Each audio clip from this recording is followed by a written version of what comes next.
ঋণ মুক্তির দুটি দোয়া। এই দুটি দোয়া খুবই পরীক্ষিত এবং খুবই গুরুত্বপূর্ণ। এই দোয়া দুটির তাৎপর্য অনেক বেশি, গুরুত্ব অনেক বেশি।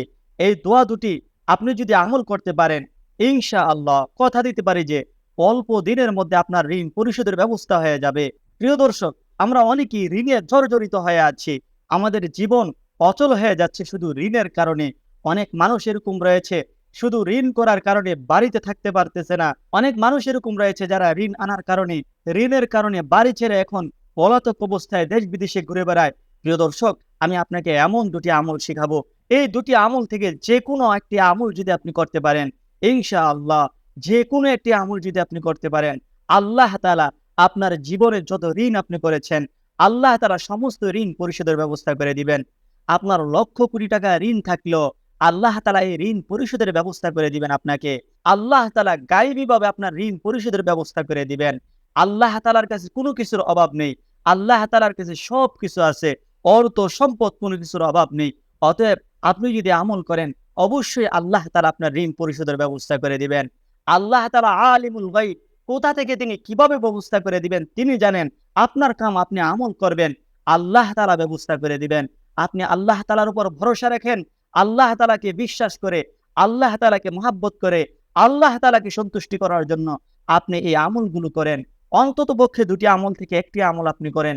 আলোচনা শুরু করার আগে আল্লাহ তাআলার নিকট দোয়া, হে আল্লাহ, আপনি আমাদের সকলকে সম্মানের জিন্দেগি দান করেন, ঋণ মুক্ত জীবন দান করেন। হে আল্লাহ, আপনি আমাদের সকলকে পেরেশানিহীন জিন্দেগি দান করেন। হে আল্লাহ, আপনি আমাদের সকলকে ঋণ মুক্ত সম্মানের জিন্দেগি দান করেন। আমরা সকলে আমিন বলি, কমেন্টে সকলে আমিন লিখে যায়। জানি না কার দোয়া আল্লাহ তাআলা কবুল করে নেন। প্রিয় দর্শক, আরো একটি অনুরোধ আপনাদের নিকট হলো, আপনারা যারা আমাদের চ্যানেলটি এখনো সাবস্ক্রাইব করেননি, এখনই চ্যানেলটি সাবস্ক্রাইব করে ফেলুন। আপনাদের সাবস্ক্রাইব আমাদেরকে উৎসাহিত করে। ঋণ এমন একটা জিনিস, 1 টাকা হোক, 100 টাকা হোক, 1000 কিংবা 1 কোটি টাকা হোক, এই ঋণ মানুষকে কষ্ট দেয়, ঋণ মানুষকে পেরেশানি দেয়। এই ঋণের কারণে অনেক মানুষ স্ট্রোক করে মারা যায়। এই ঋণের কারণে অনেক মানুষ বাড়ি ছেড়ে দূরে চলে যায়। আপনারা যারা একটা সময় ঋণগ্রস্ত ছিলেন, তারা বুঝবেন এই ঋণের দুঃখ। যারা এখন ঋণগ্রস্ত অবস্থায় আছেন, তারা এই ঋণের কষ্ট বুঝবেন। এছাড়া এই ঋণের কষ্ট কেউ বুঝবেন না। ঋণ এমন ভয়ঙ্কর একটা জিনিস, যার কারণে অনেক সময় মানুষ তার সম্মান হারাতে হয়, অনেক সময় তার ইজ্জত হারাতে হয়। এই ঋণের কারণে মানুষ মানুষের কাছে ছোট হয়ে যেতে হয়। এই ঋণের কারণে অনেক সম্মানী লোক সম্মান হারা হতে হয়। প্রিয় দর্শক, আজকে আপনাদেরকে ঋণ মুক্তির দুটি দোয়া শিখাবো। একটি দোয়া সহিহ হাদিসের মধ্যে পাওয়া যায়। নবী করিম সাল্লাল্লাহু আলাইহি ওয়াসাল্লাম নিজে বলেছেন, তিরমিজি এবং মিশকাত শরীফের মধ্যে হাদিসটি বর্ণিত হয়েছে। নবী করিম সাল্লাল্লাহু আলাইহি ওয়াসাল্লাম বলেন, যদি কোনো ব্যক্তি ঋণগ্রস্ত হয়ে পড়ে, ঋণে জর্জরিত হয়ে পড়ে, তার ঋণ যদি পাহাড় সমপরিমাণ হয়ে যায়, আর সে যদি এই আমলটি করতে পারে, আল্লাহ তাআলা তার সমস্ত ঋণ পরিশোধ করার ব্যবস্থা করে দিবেন। প্রিয় দর্শক, হাদিসটি সহিহ হাদিসের মধ্যে বর্ণিত হয়েছে। নবী করিম সাল্লাল্লাহু আলাইহি ওয়াসাল্লামের শিখানো এই দোয়াটি। আমাদের সমাজের মানুষগুলো যখন দুঃখ কষ্ট পেরেশানির মধ্যে পড়ে যায়, ঋণ পরিশোধের কোনো রাস্তা খুঁজে না পায়, তখন তারা আবার ঋণ করার জন্য ব্যাংকে ফোন করে, তারা আবার ঋণ করার জন্য কিস্তি অফিসে ফোন করে, কিন্তু তারা কখনো এই ঋণ পরিশোধের জন্য আল্লাহ তাআলার সাথে যোগাযোগ করে না, আল্লাহ তাআলার দিকে ফিরে আসে না, আল্লাহ তাআলার কাছে বলে না। প্রিয় দর্শক, আমরা সকলে মুসলমান, আমরা চাই আল্লাহ তাআলা আমাদের উপর সন্তুষ্ট হয়ে যাক। আমরা অনেকেই জানি আল্লাহ তাআলার খাজানা সম্পর্কে, আবার আমরা অনেকেই আল্লাহ তাআলার খাজানা সম্পর্কে জানি না। প্রিয় দর্শক, আমি জাস্ট একটু ধারণা দিতে চাই আপনাদেরকে, আল্লাহ তাআলার খাজানা কত বড়, যেন করে আপনি আল্লাহ তাআলার নিকট মন খুলে চাইতে পারেন। বলা হয় যে যদি আল্লাহ তাআলা পৃথিবীর ভিতরে যত মানুষ রয়েছে সকলকে একটি মাঠের মধ্যে দাঁড় করিয়ে দেয়, এবং পৃথিবী থেকে যারা চলে গেছে, অর্থাৎ দুনিয়া থেকে যারা চলে গেছে, মৃত্যুবরণ করেছে, সবাইকে জীবিত করে একটি মাঠের মধ্যে দাঁড় করিয়ে দেওয়া হয়, এবং ভবিষ্যতে যারা দুনিয়ার মধ্যে আসবে, রুহের জগতে যারা এখনো আছে, তাদের সকলকে যদি একটি মাঠের মধ্যে দাঁড় করিয়ে দেওয়া হয়, 3 প্রজন্ম, যারা মরে গেছে, যারা জীবিত, যারা এখনো দুনিয়াতে আসে নাই, সকলকে যদি একটি মাঠের মধ্যে দাঁড় করিয়ে দিয়ে এই কথা বলা হয়, তোমরা তোমাদের রবের নিকট চাইতে থাকো, আজকে তোমরা যা চাইবা তাই আল্লাহ তাআলার দরবারে পাইবা। সবাই তার মন খুলে যখন আল্লাহ তাআলার নিকট চাইবে যে আল্লাহ আমার গাড়ি লাগবে, বাড়ি লাগবে, আল্লাহ আমার এতটা গাড়ি লাগবে, এতটা বাড়ি লাগবে, আল্লাহ আমার এত হাজার কোটি টাকা লাগবে, সবাই যখন চাইতে চাইতে একটা সময় গিয়ে তার মনের সমস্ত খাস পূরণ হয়ে যাবে, একটা সময় যখন আসবে যখন তার আর চাইতে ভালো লাগবে না। বলা হয় যে ওই সময় মানুষ যা কিছু আল্লাহ তাআলার দরবারে চাইছে, মানুষ যা কিছু আল্লাহ তাআলাকে দেওয়ার জন্য বলেছে, সব কিছু যদি ৭০ গুণ বৃদ্ধি করে মানুষকে দিয়ে দেওয়া হয়, আল্লাহ তাআলার খাজানা থেকে এক ফোঁটা পরিমাণ সম্পদ কমবে না। সুবহানাল্লাহ। প্রিয় দর্শক, আমি আর আপনি আল্লাহ তাআলার খাজানা থেকে কতটুক আনবো? আমি আর আপনি আল্লাহ তাআলার খাজানা থেকে কতটুক আনবো? প্রিয় দর্শক, একটু খেয়াল করে দেখেন আল্লাহ তাআলার খাজানা কত বড়। আমি আর আপনি কতটুক ঋণের মধ্যে পড়ে আছি। আমি আর আপনি কতটুক পেরেশানের মধ্যে পড়ে আছি। এই সামান্য পেরেশানি আল্লাহ তাআলা দূর করতে পারবে না? আপনার কি এই আত্মবিশ্বাস নাই যে আল্লাহ তাআলা আপনার ঋণ পরিশোধের ব্যবস্থা করে দিতে পারবেন? আপনার কি এই আত্মবিশ্বাস নাই? আল্লাহ তাআলা আপনার দুঃখ, কষ্ট, পেরেশানিগুলোকে দূর করে দিতে পারবেন। যদি আপনার এই আত্মবিশ্বাস থাকে যে আমার আল্লাহর খাজানা অপরিসীম, আমার আল্লাহর খাজানা শেষ হবে না কখনো। আমি আমার আল্লাহ তাআলার কাছে চাইবো। আমি আমার আল্লাহ তাআলার নিকট চাওয়ার মতন চাইবো। যদি আপনি এরকম দেখেন যে আমি একবার আল্লাহ তাআলার দরবারে চাইছি, আল্লাহ দেয় না, মনে করবেন আল্লাহ তাআলার নিকট হয়তো আপনি চাওয়ার মতো চাইতে পারেন না, কিংবা আল্লাহ তাআলা ভালো মনে করেন আপনাকে না দিলেই আপনার জন্য ভালো হবে, এই জন্য আল্লাহ তাআলা দেয়নি। আপনার কাম হলো আপনি দোয়া করতে থাকেন আল্লাহ তাআলার দরবারে, আল্লাহ তাআলার দরবারে চাইতে থাকেন। আল্লাহ তাআলা আপনার জীবন পরিবর্তন করে দিবে। আল্লাহ তাআলা আপনার ঋণ মুক্তির ব্যবস্থা করে দিবে। প্রিয় দর্শক, আপনার সংসার থেকে অভাব অনটন আল্লাহ তাআলা দূর করে দিবে। আল্লাহ তাআলা আপনাকে সম্পদের মালিক বানিয়ে দিবে।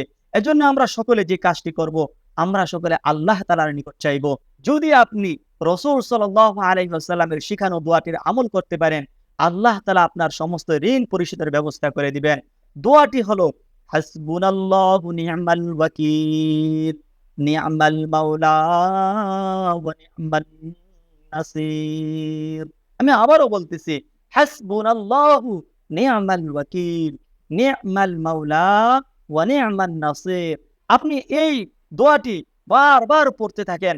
আপনি যখন ঋণগ্রস্ত হয়ে গিয়েছেন, আপনি এই দোয়াটিকে আপনার সঙ্গী বানিয়ে নেন।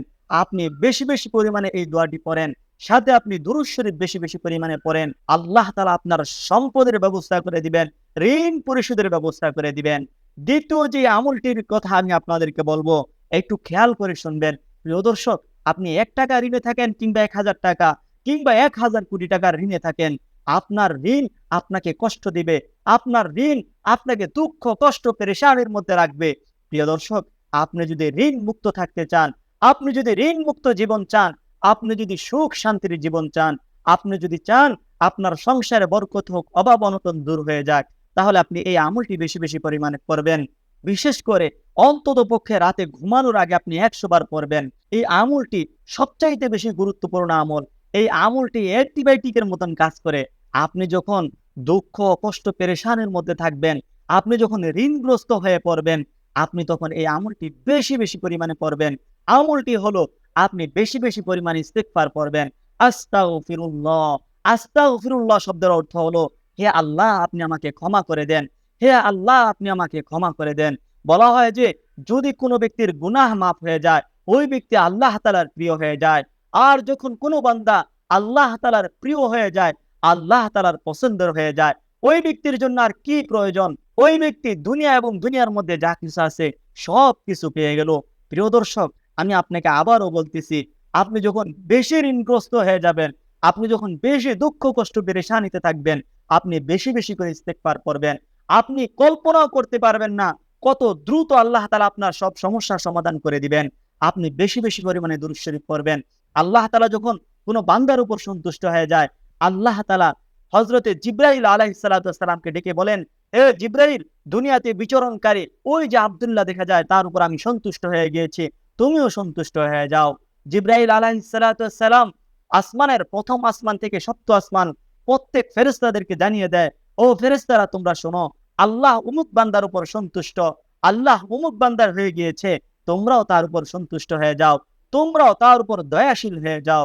ফেরেশতারা জমিনের মধ্যে এসে 18,000 মাখলুকাতকে জানিয়ে দেয়, আল্লাহ তাআলা অমুক বান্দার উপর সন্তুষ্ট, জিবরাইল অমুক বান্দার উপর সন্তুষ্ট, আমরাও সন্তুষ্ট, তোমরাও সন্তুষ্ট হয়ে যাও, তোমরাও তার প্রতি দয়ালু হয়ে যাও। প্রিয় দর্শক, আপনি যখন আল্লাহকে পেয়ে যাবেন, আপনি দুনিয়া এবং দুনিয়ার মধ্যে যা কিছু আছে সব কিছু পেয়ে যাবেন। আল্লাহ তাআলা আমাদের সকলকে বুঝার এবং আমল করার তৌফিক দান করুন। আমি আবারও আপনাকে বলতেছি, খেয়াল করে শুনবেন। আপনি ৩ টি আমলে ফোকাস করবেন, বিশেষ করে ২ টি আমল করবেন। ১ নাম্বার, আপনি হাসবুনাল্লাহু ওয়া নি'মাল ওয়াকিল, নি'মাল মাওলা ওয়া নি'মান নাসির। এটা আপনি বেশি, বেশি পরিমাণে পড়বেন। ২ নাম্বার, আপনি বেশি, বেশি পরিমাণে আস্তাগফিরুল্লাহ পড়বেন। ৩ নাম্বার, আপনি যেটা পড়তে পারেন সেটা হলো দুরূদ শরীফ। দুরূদ শরীফ পড়বেন, এর ফজিলত অনেক বেশি। দুরূদ শরীফ সম্পর্কে ভিডিও দেওয়া আছে, প্রয়োজনে দেখে নিবেন। প্রিয় দর্শক, এই ৩ টি আমল আপনি মনোযোগ সহকারে করবেন। ইনশাআল্লাহ আপনি কল্পনাও করতে পারবেন না কত দ্রুত আল্লাহ তাআলা আপনার সমস্যাগুলোকে সমাধান করে দিবেন, ঋণ মুক্তির ব্যবস্থা করে দিবেন। আল্লাহ তাআলা আমাদের সকলকে আমল করার তৌফিক দান করুন। যারা চ্যানেলটি সাবস্ক্রাইব করেননি, তারা এখনই চ্যানেলটি সাবস্ক্রাইব করে ফেলেন।